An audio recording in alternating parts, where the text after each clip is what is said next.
ওমর ইবনে খাত্তাবের কিছু দাস মুহাজ্জা রাদিয়াল্লাহু তাআলা কোন যেই উমর নাই পরায়ণ শাসক ছিলেন উমর যখন সুমার দিন বয়ান করত সব গরম হয়ে যেত আগুনের মতন লাল হয়ে যেত কে সেই উমর যদি ডাক দেয় ওমর যে রাস্তা দিয়ে যায় ওই রাস্তা দিয়ে শয়তান কোনদিন যায় না। সুবহানাল্লাহ কহেন। নবী আলাইহিস সালামের 11 জন স্ত্রী খেয়াল করেন।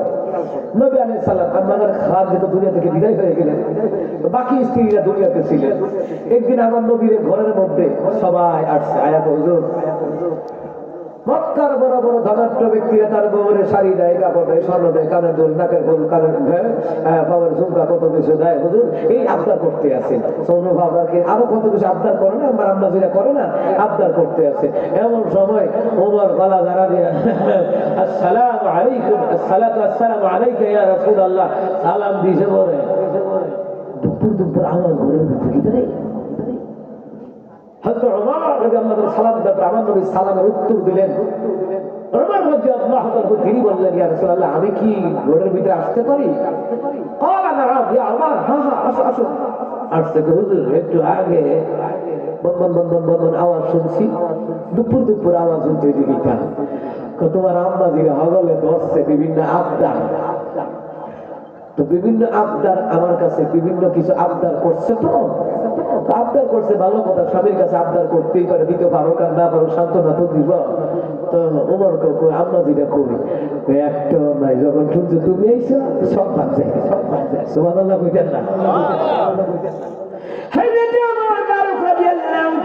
তিনি বললেন, নবী গো যে রহমতের নবীর উপরে কোরআন নাযিল হয়, যে রহমতের নবীর খাতির আল্লাহ তাআলা জাহান বানাইলো, যে নবীর কাছে জিবরাইল আসে কোরআন নিয়া, ওই নবীর আম্মাজিরা ভয় পায় না। আমি উমর কেন ভয় পায়? নবী কই উমর রে তোমার আম্মাজিরা শুধু ভয় পায় না, উমর রে শয়তান দেখলো তোমারে ভয় পায়। আল্লাহু আকবার। শয়তান দেখলো তোমার ভয় পায়। কেমন? যদি দেহে তুমি উত্তর দিক যাইতেছো নিমসার বাজারে, শয়তান দক্ষিণ দিকটা ভাগে আর উমর হইতেছে ইহানা আমার নেতাগিরি সন্তান। সুবহানাল্লাহ কয় না? এইটার নাম হলো ওমর ফারুক রাদিয়াল্লাহু তাআলা। কি উমর কেমন উমর? ওমরের কিতদাস লগে মুহাজ্জা রাদিয়াল্লাহু তাআলা কালা কিন্তু উমরের খাদেম উমরের কিতদাস এই মুহাজ্জা রাদিয়াল্লাহু তাআলা উমরের লগে রাজ দরবারে রিলিফের মাল নিতে হয় না, অনেকে কথা কন না রিলিফের মাল নিতে হয়নি, রিলিফের মাল নিতে হয়েছে। আইসে বড় উমরে এক বৃদ্ধা মহিলারে 5 লিটার কন্টিন দিয়া তেল দিয়া দিছে, নো এই তেল লইছে। যাওয়ার পরে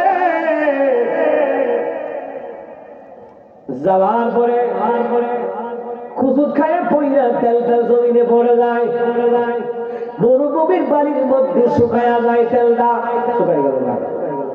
আপনার মরুভূমি উত্তপ্ত, যেমন চৈত্র মাসের গরম হলে দেখেন না পানি উঠানো দিলে শুকাই যায়, ঠিকই বাজার পানি শুকাই যায়। আর মরুভূমির বালি বুঝবই তো, এ যদি আধা ঘন্টাও পানি গেলে মরুভূমির বালি পানি খেলাম। মহিলা তো কাঁদতে কাঁদতেছে, সর্বনাশ এই পানি তো এই তেল তো খায়া লাগলো, এখন আমি রাজনগর যাবো কেমন, সরব তো লাগে। মহিলা কাঁদতে, এক লোকের দিকে কিনা কান্দ খাবো, তেল ভরে গেছে না, মরুভূমির বালি খাই গেছে, তো তখন করছে তো কি হয়েছে, ওমরের কাছে যাবো। তারপরে কয় না ওমর যে গরম আমি যে যেতাম না। আরে যাও, ওমর যেমন গরম দেখছো এমন গরম সব সময় না, ওমর মুমিনদের প্রতি হৃদয় উজাড়। সুবহানাল্লাহ বলবেন না? আল্লাহ কোরআনের মধ্যে বলছে যে তোমরা মুমিনদের জন্য সদয় হবা আর কাফেরদের জন্য কঠোর হবা। আল্লাহু আকবার বলবেন না? তো মহিলা আশ্বাস পাইছে যে যাক যায়, আস্তে আস্তে যায়। গিয়ে ওমর রাদিয়াল্লাহু তাআলা তুমি একটু তেল লয়ে গেল, তুমি একটু আগে তেল লয়ে গেল, হুজুর তেল দিয়েছিলাম হুজুর গায়ে বইরা তেলটা মরুভূমির বালির মধ্যে পড়ছে, লগে লগে বালির সুস্যা খাইছে। তখন কিনলে গাইছ যদি তেল দিতেন, না তেল দিতাম না, একটা সিঁড়ি নাও, এইটা নিয়ে যে জায়গা তেলটা পড়ছে এই জায়গা নিয়ে রাখবা। সুবহানাল্লাহ কইতেন না? তোমার চিঠি দেওয়ার পরে মহিলাটা চিঠিটা নিয়া ওই যে জায়গায় তেলটা পড়লো, জমিটা চষে দিল, মরুভূমির বাড়ি চষে দিল, ওই জায়গার উপরে নিয়ে তেলটা রাইখা দিল, চিঠিটা রাইখা দিল। চিঠিটা রাইখা দেওয়ার সাথে সাথে দেখা যায় রে তেল উঠতেছে, উঠতে উঠতে বোতল ঢুকছে। সুবহানাল্লাহ। মহিলা কই কি রে, এই চিঠি কিটা আছে দেখা লো, কি আছে দেখা। চিঠিটা পুরোটা খুলছে, খুললা দেখে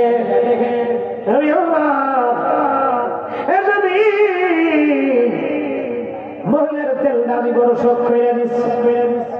এই মহিলারা দরবারের কাছে পাওনা গরিব মানুষ তেলার দিচ্ছে।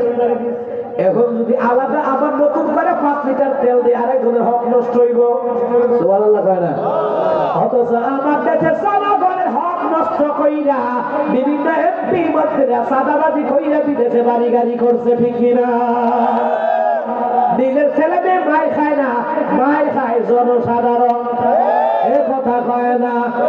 কোন নেতার পিছনে দৌড়াও, যেই নেতার পিছনে দৌড়লে আখিরাত পাইবা, নবীর সুপারিশ পাইবা, ওই নেতার পেছনে দৌড়াও, আল্লাহ ওয়ালাদের পেছনে দৌড়াও, ঠিক কিনা? জীবনে শুনছেন কোন এমপি মন্ত্রীর নেতা মার খাইছে? মার খাই ওই যে আমরা জনগণ।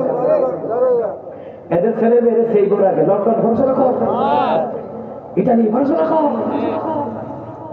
মায়ের খায় ঠেলাওয়ালা ভ্যানওয়ালা কুলি মজুর, আর এরা বিদেশ যায় এখন আমার বিমান মায়ের খাইলো কেন? আর এমপি তো ভাই খেলা, কথা বলে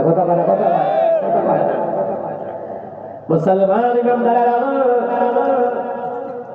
হযরত ওমর বলল, আমি যদি নতুন করে 5 লিটার তেল দেই আরো কোনো হক নষ্ট হইব, এটা আমার দ্বারা সম্ভব না। সুবহানাল্লাহ কইতেন না? আল্লাহ এমন শাসক আমার দেশে মিলাইয়া দাও, আমিন কর। আরো জোরে করে আমিন। যারা জনগণের আমানত খেয়ানত করবে না, দেশের টাকা বিদেশে পাচার করবে না, টেন্ডারবাজি করবে না, বিদেশের টাকা খাবে না, কথা বলে গরিবের হক পাইয়া খাবে না, এমন নেতা সমাজের দরকার ওমরের মতন, ঠিক কিনা? দেখছেননি আমানত কারে করে? আমানত কারে কই দেখছেন? আমাদের এই পৃথিবীতে গত 16 বছর দেখছি আমরা মাহফিলে এই কইতো, এই করবো সেই করবো, রাস্তা করবো, ব্রিজ করবো, খালকা একটা কবি রাখবো, যা পারি তা এইটা কি নির্বাচনের আগে করুন যাবে? কথা পায় না। নির্বাচনের আগে করতো না, নির্বাচনের পরে করবো কি রে? হ্যাঁ আমরা 3 গোপন দিয়া কাম করবো 3 দিয়া। কেমন দিলাম এ কথা পায় না। নির্বাচনের গরম হাওয়া লেগেছে, সাথে পেন্টি ঘরে রেখে টুপি আর পাঞ্জাবি পরে ভোটের জন্য রাস্তায় এবার নেমেছে। এটা আওয়ামী লীগের আমল হয়ে গেছি গাইটা সমস্যা আল্লাহ